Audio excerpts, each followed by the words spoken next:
At COP28 in Dubai, the First Minister has repeated his assertion that he wants Scotland to be the oil capital of Europe no longer. Instead, Humza Yousaf said there was huge economic potential in aiming to become the net zero capital, not only of Europe, but of the world. Meanwhile, the former US Vice President has told us that the Glasgow COP 2 years ago could have been more significant. Well, our environment correspondent Kevin Keane is in Dubai for us. Kevin, we'll hear in a moment about Al Gore and what he had to say. But how difficult a tightrope is the First Minister walking in what he says at the COP?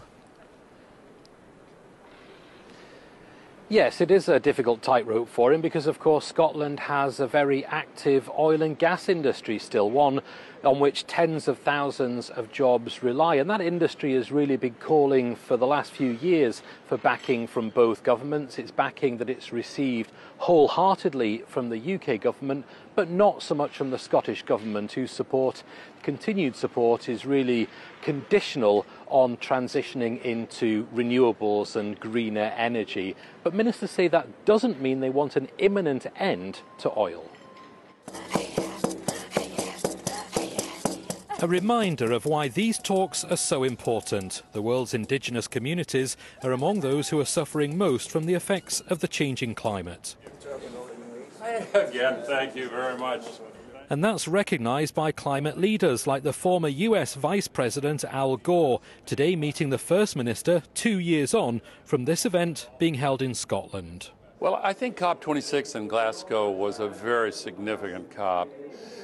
Could have been more significant. I remember my friend Alok Sharma almost crying when the language was weakened.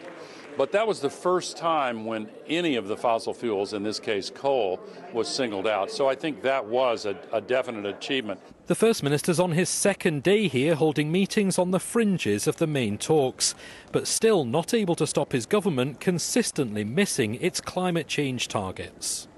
We narrowly missed it by just over 1%, I think, in terms of the last targets in 2021. So we missed them narrowly. So yes, we've got to make sure that we are also upping our game. But what we have done, for example, is committed, we said we will commit £500 million towards the Just Transition Fund. We'll do what we can to unleash and unlock the potential of renewable technologies.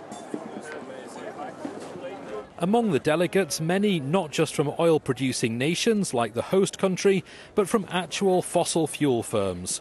But not all climate campaigners think they should be frozen out. Within the oil and gas industry, we have an amazing skilled workforce and we have lots of knowledge and expertise. We do need that industry to be part of the discussion here to make sure that we move over that knowledge and wisdom and skill force into the green economy. We maybe need to question how much influence they have and what their role is, but certainly that is expertise that we do need to be part of the conversation. Funds announced here by world leaders for helping countries worst hit by climate change are being welcomed today, but with calls for more. The damage that our historical footprint causes is over £32 billion worth of damage every year, but basically it's peanuts. More world leaders will be here tomorrow before the negotiations begin for real on Sunday. Now, of course, the man who's leading the talks here also is the boss of the national oil company of the UAE, but so far that doesn't seem to have really derailed in any significant way the progress of the talks. Kevin Keane, thank you very much indeed.